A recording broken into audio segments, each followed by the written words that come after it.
Hello guys, dito tayo ngayon sa Paliwan guys. May bagong dungka na bangka. Ito yung kanilang huli, dorado. Fresh na fresh, bagong huli. Bangaw. Yan. Dorado. So yan guys, iniwan daw lang muna nila dyan yung yung huli nilang dorado kasi hinihintay pa nila yung buyer nila. Pero doon sa kabila, merong isang dadaong.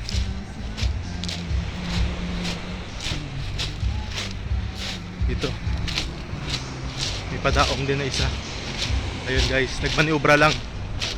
Tingnan natin kung anong kahuli nila guys. Dito tayo ngayon sa Paliwan, Bugasong. Oh, tignan nyo. Madaming mga mangingisda dito guys. Active na active ang pangingisda dito guys. Ayun yung isang bangka guys, punta natin.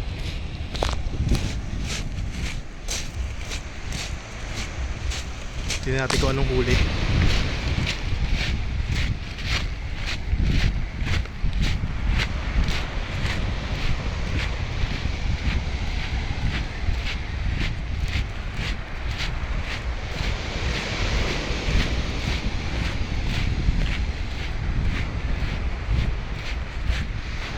Opya. Medyo malayo.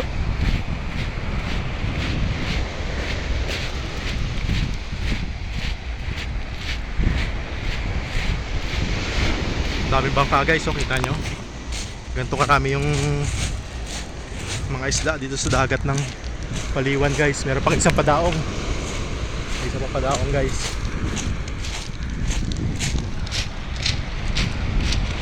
Oh, natin tapoy natin.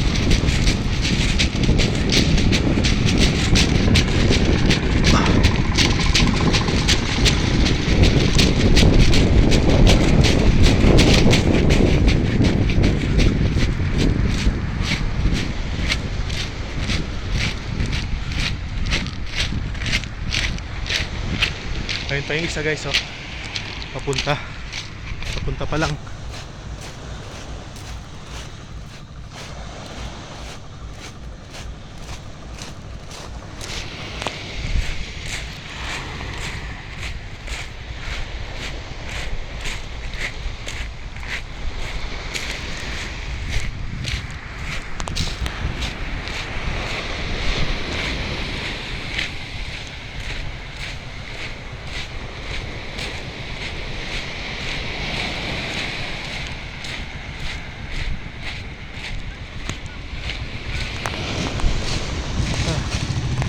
So yun,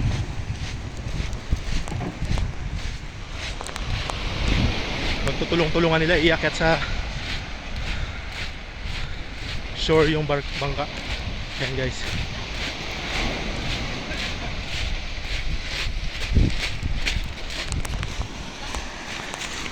Yan, tulong-tulong sila guys pagbuhat. Marami yung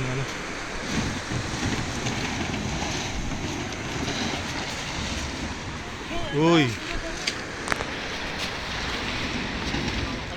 Okay.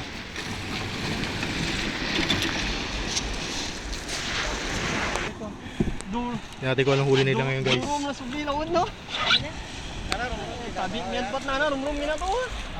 Let's see what is. Ito balsa. Buena. Bagel? Aga, pat na tanaw uli.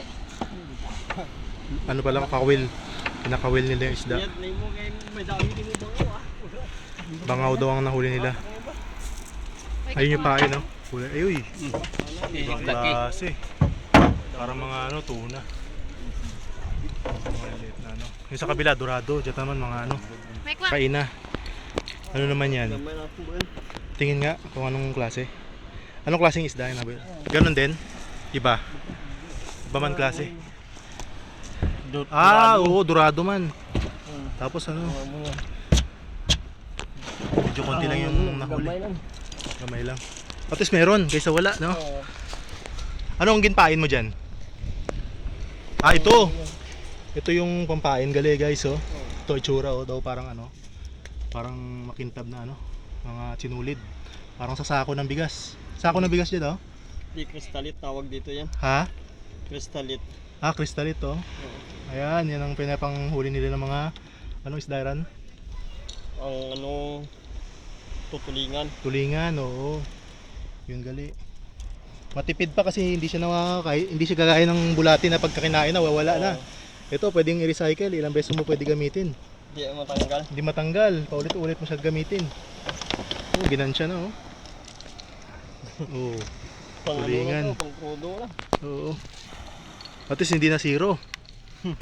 So yun guys, nakakita tayo ng aktual.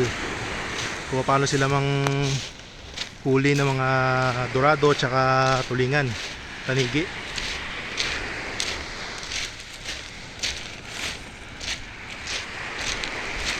Ang style nila kawil. Punta sila sa gitna ng dagat, sabay mga ngawil. Ang gamit nila yung pinakita ko kanina, yung parang yung makintab na sinulid, tapos parang may halong sako ng sinulid ng ginagamit sa sako ng bigas. Tapos isa pang pampakintab, may makintab na klase ng sinulid. Yun ang ginagamit nila pang aliw, pang attract sa mga dorado at tanigi. So recyclable yun guys, kahit ilang beses nila gamitin. Hindi kagaya kung bulati yung ginamit nila, isang gamitan lang, wala na. At least yun, kung ganun yung gagamitin nila, talaga namang makakarami sila. Ang pinakagastos lang nila dito yung crudo. Kagaya kanina, medyo konti yung nahuli ng isa, sakto lang pambayad ng crudo. Para rin sila sumusugal guys.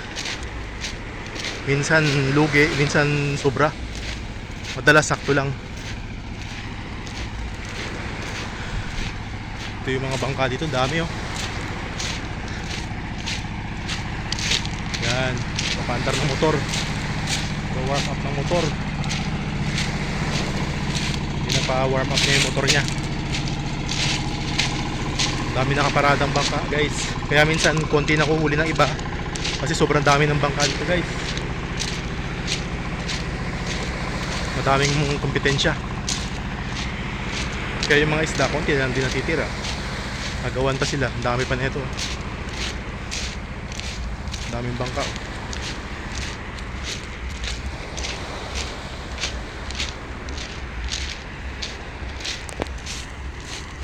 Yan, ito ang dagat dito guys. Buhay na buhay ang marine life dito guys. Napakaraming isda, yamang dagat.